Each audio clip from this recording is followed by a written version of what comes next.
aí, pessoal? Beleza? Bora para mais um mergulho aqui no livro do dia? Opa, bora! Tudo pronto? Hoje a gente vai desvendar a história da MTV Brasil. MTV Brasil, nossa, quanta história, né? É uma verdadeira lenda da cultura pop, né? Já vai relembrar tudo. Programas icônicos, vídeos inesquecíveis. Os bastidores, as polêmicas, a influência na música, no humor, na moda. Tudo. E para nos guiar nessa viagem radical, a gente tem um guia de primeira. O livro MTV Bota esta pia RG% para funcionar. Escrito pelo Zico Augusto. Ah, o Zico. Cara, ele viveu tudo isso de pertinho, né? Foi diretor de programação da emissora. Exatamente. Ele conta tudo no livro, sem papas na língua. As histórias, as tretas, os perrengues. Os sucessos, as cagadas, a MTV por dentro e por fora, né? Isso aí. E já aviso, preparem o coração porque a nostalgia vai bater forte. Com certeza. A gente vai voltar no tempo, reviver a época de ouro da MTV Brasil. E tentar entender por que essa emissora, mesmo fora do ar, continuou tão presente no nosso imaginário. Essa é a pergunta que não quer calar. A MTV Brasil estava fadada ao fim ou será que eles perderam um bonde da internet? Boa pergunta. A gente vai tentar responder essa e outras perguntas ao longo do nosso mergulho. E antes de começarmos, aquele recadinho maroto. Se inscreve no nosso canal no YouTube para não perder nenhum episódio. Ativa as notificações para saber quando a gente postar novos vídeos. Beleza. Please. Então vamos lá. Zico, no seu livro, você descreve a chegada da MTV ao Brasil como uma verdadeira revolução.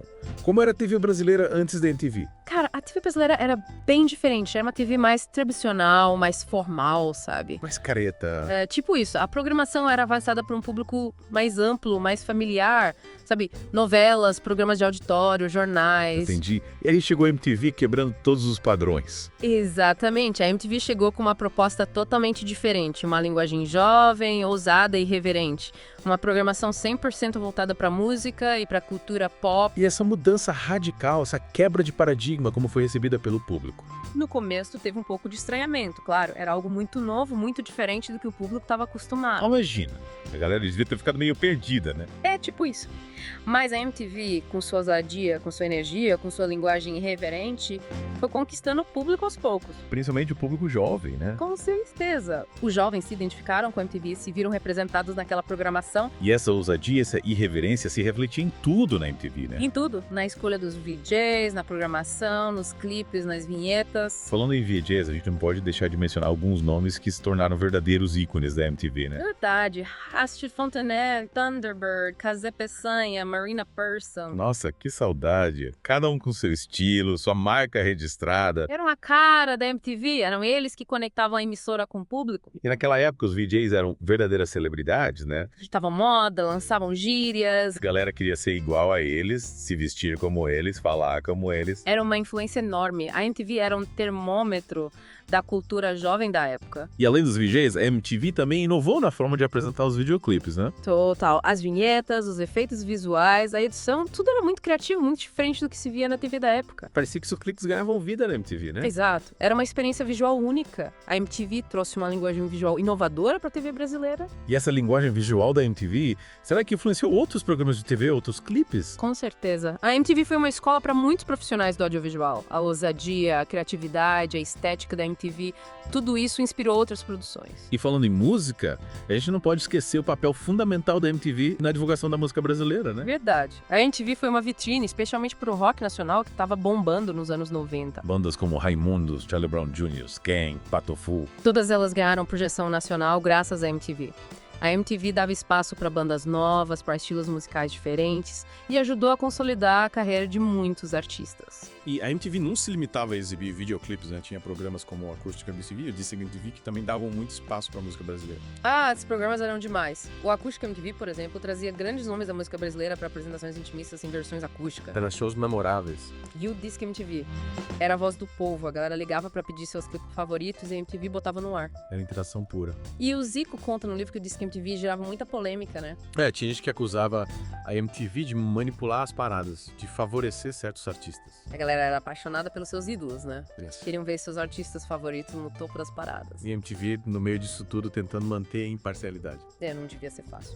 Mas o Zico garante no livro que a MTV sempre se esforçou para que as paradas refletissem o gosto do público. E falando em polêmica, a MTV nunca fugiu dela, né? Nunca. A MTV sempre teve essa postura crítica, essa vontade de questionar, de provocar, de botar o dedo na ferida. E isso, claro, gerava reações, né? É claro, A MTV abordava temas como sexualidade, drogas, política, religião. Assuntos delicados, né? Sem dúvida. E eles não tinham papas na língua, mandavam bala, isso gerava debates, críticas e até mesmo censuras. Mas no final das contas, MTV conquistou o público, né? Conquistou. A galera se identificava com essa postura ousada, com essa vontade de quebrar tabus, de questionar o status quo. A MTV era a voz de uma geração que queria ser diferente. Exatamente. E essa MTV ousada e irreverente também criou programas de humor que se tornaram clássicos, né? Verdade. Hermes e Renato, Comédia MTV, piores clipes do mundo. Esses programas eram hilários. Humor ácido, escrachado, politicamente incorreto. Eram programas inovadores, né? Quebravam com o humor tradicional da TV brasileira. Sem dúvida. E o mais legal é que esses programas lançaram grandes talentos do humor brasileiro. Marcela Vianetta, Tata Werneck, Tânia Calabresa. Todos eles começaram na MTV. A MTV foi um celeiro de talentos, não só pro humor, mas para todas as áreas do entretenimento. Era um espaço livre e criativo,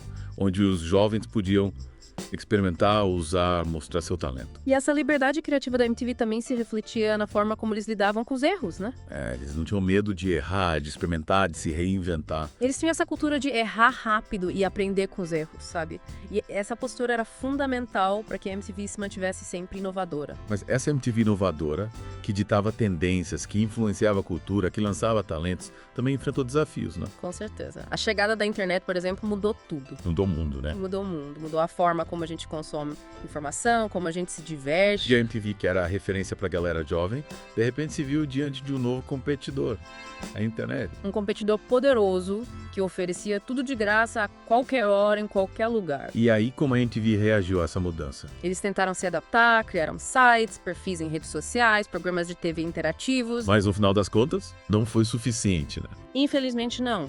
A internet foi um divisor de águas para a MTV. O público jovem migrou em massa para a internet e a MTV viu seu reinado ser ameaçado. A MTV, que era a rainha do entretenimento jovem, acabou perdendo espaço para a internet. E essa história da MTV e da internet a gente vai continuar na próxima parte do nosso mergulho. A gente vai entender como a MTV reagiu à chegada da internet, quais foram as tentativas de se reinventar e quais foram os erros que contribuíram para o fim do canal. E vamos relembrar os últimos anos da MTV Brasil com seus acertos e erros e tentar entender por que a MTV, mesmo fora do ar, continua tão presente no nosso imaginário. Mas antes de continuarmos, daquele recado maroto. Se você curte o livro do dia, se inscreve no nosso canal no YouTube para não perder nenhum episódio. E não esquece de te ativar as notificações para saber quando a gente postar novos vídeos. Até a próxima parte.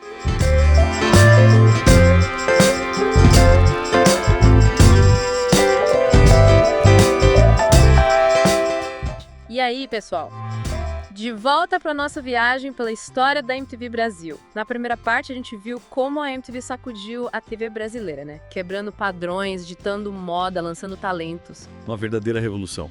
Mas aí veio a internet e bagunçou tudo de novo, né? A internet mudou o jogo completamente. E a MTV, como todo mundo, teve que se adaptar a essa nova realidade. E como que a MTV, que era referência pra galera jovem, reagiu à chegada da internet? No começo, eles viram a internet com um pouco de desconfiança, sabe? Como uma ameaça ao reinado deles. Normal, né? Era tudo muito novo, ninguém sabia direito o que ia acontecer. Mas logo eles perceberam que não dava para ignorar a internet. O público jovem, que era o público-alvo da MTV, estava migrando em massa para o mundo online. A galera tava trocando a TV pelo computador, né? E a MTV, para não ficar para trás, correr atrás do prejuízo. Exatamente. E eles tentaram, viu? Criaram sites, perfis em redes sociais, programas de TV interativos. Tentaram integrar a internet à programação da MTV, né? Isso. Mas, no final das contas, essas iniciativas não foram suficientes para garantir a longevidade do canal. A gente sabe que a MTV Brasil acabou saindo do ar em 2013. Mas é importante lembrar que eles tentaram e se esforçaram para se adaptar à nova realidade. E o Zico, no livro, ele fala sobre essa fase de adaptação da MTV à internet. Fala sim. Ele conta que a MTV investiu pesado em plataformas online, criaram sites com conteúdo exclusivo, transmitiram programas ao vivo pela internet, interagiram com o público nas redes sociais. Mas parece que não deu muito certo, né? Segundo o Zico, a MTV demorou para entender a real dimensão da internet. Eles achavam que bastava colocar os programas da TV na internet para atrair o público online. Mas a internet tem uma linguagem própria, né? Um ritmo diferente, uma dinâmica diferente. Exatamente. E a MTV acabou perdendo espaço para outras plataformas que surgiram e se consolidaram mais rapidamente. Tipo o YouTube, né? O YouTube, as redes sociais. A MTV que antes era a principal fonte de informação sobre música, cultura pop e entretenimento, acabou ficando para trás. E além da dificuldade de adaptação à internet, a MTV também enfrentou outros desafios nessa época, né? Sim, a concorrência com outros canais de TV a cabo aumentou, a crise econômica impactou o mercado publicitário. A MTV já estava fragilizada pela migração do público para a internet, e aí vieram esses outros problemas para piorar a situação. Exato. A MTV, que já estava lutando para se manter relevante, se viu diante de um cenário ainda mais desafiador. Como que a MTV reagiu a essa crise? Eles tentaram se reinventar, investiram em novos programas, buscaram parcerias com outras empresas, com influenciadores digitais, com artistas. Contaram de tudo para se conectar com o público jovem, né? Mas infelizmente não deu muito certo. A MTV, que antes era a vanguarda, a referência para a cultura jovem, acabou ficando para trás. A MTV acabou sendo superada pela própria dinâmica da mudança, pela velocidade da internet, pela fragmentação da audiência. Uma pena, né? Mas a história da MTV é um bom exemplo de como o mundo da comunicação e do entretenimento é dinâmico. O que é sucesso hoje pode ser fracasso amanhã. E as empresas, as marcas, os artistas precisam estar sempre se reinventando para se manterem relevantes. Chegamos à parte final da nossa imersão na história da MTV Brasil. E a pergunta que fica é: qual o legado da MTV? O que sobrou de tudo isso? A MTV saiu do ar faz tempo, mas a marca, a energia, continua por aí, né? Por que será que a MTV continua tão viva na memória da galera? Acho que tem a ver com a ousadia, a irreverência, a forma como a MTV quebrou as regras da TV tradicional. Eles não tinham medo de experimentar, de errar, de cutucar a onça com vara curta. A MTV era autêntica, era crua, sem filtro, sabe? E isso, na época, era algo completamente novo na TV brasileira. E a MTV, com essa atitude, conquistou uma geração que buscava algo diferente, que não se encaixava nos padrões. Uma geração que queria se expressar, que queria ser ouvida. Exatamente. E a MTV deu voz a essa geração. E não só deu voz, como também revelou um monte de talentos, né? Nossa, quantos artistas, diretores, roteiristas, VJs começaram suas carreiras na MTV. A MTV foi um celeiro de talentos, uma escola, um laboratório de ideias. E essa liberdade criativa, essa coragem de inovar, deixou uma marca na cultura brasileira. A MTV lançou moda, ditou tendências, criou gírias, bordões. Era um reflexo da cultura jovem da época, um termômetro que estava rolando nas ruas, nas escolas, nas universidades. E a MTV também teve um papel importante na música brasileira, né? Com certeza. O Acústico MTV, por exemplo, revitalizou a carreira de muitos artistas e revelou novos talentos. O Acústico MTV era um programa mágico, né? Era. A gente via nossos artistas favoritos em versões intimistas, acústicas, mostrando a alma das músicas. E o Disque MTV, com participação do público, pedindo seus clipes favoritos. O Disque MTV era a cara da MTV. Era interação pura, era democracia musical em ação. A MTV era uma mistura de música, humor, informação, crítica social, tudo isso numa linguagem jovem e irreverente, sem papas na língua. E essa mistura explosiva conquistou o público, gerou polêmicas e deixou uma marca na cultura brasileira. Mesmo com o fim da MTV Brasil em 2013, o legado da MTV continua vivo. A gente vê influência da MTV em programas de TV, em canais do YouTube, em festivais de música. A MTV plantou uma sementinha lá atrás e essa sementinha germinou e continua dando frutos até hoje. Acho que o maior legado da MTV é a coragem de ser diferente, de quebrar barreiras, de inovar, de inspirar. A MTV nos ensinou que a comunicação pode ser divertida, inteligente e engajada. E que a cultura pop pode ser um motor de transformação social. A MTV pode ter saído do ar, mas a energia, a irreverência, a paixão pela música e pela cultura pop continuam vivas. E para quem não viveu essa época, fica a dica. Procurem saber mais sobre a MTV Brasil, assistam aos programas antigos, ouçam as músicas. Mergulhem nesse universo que foi tão rico, tão criativo, tão autêntico. Vale a pena. Vale muito a pena. E essa foi a nossa viagem pela história da MTV Brasil. Esperamos que vocês tenham curtido essa viagem no tempo, que tenham relembrado, se emocionado e quem sabe até se inspirado um pouco com essa história. E para quem quiser continuar essa conversa, se inscreve no nosso canal no YouTube. Tem muito conteúdo legal por lá. É isso aí. A gente se encontra na próxima aventura literária. Valeu! Valeu!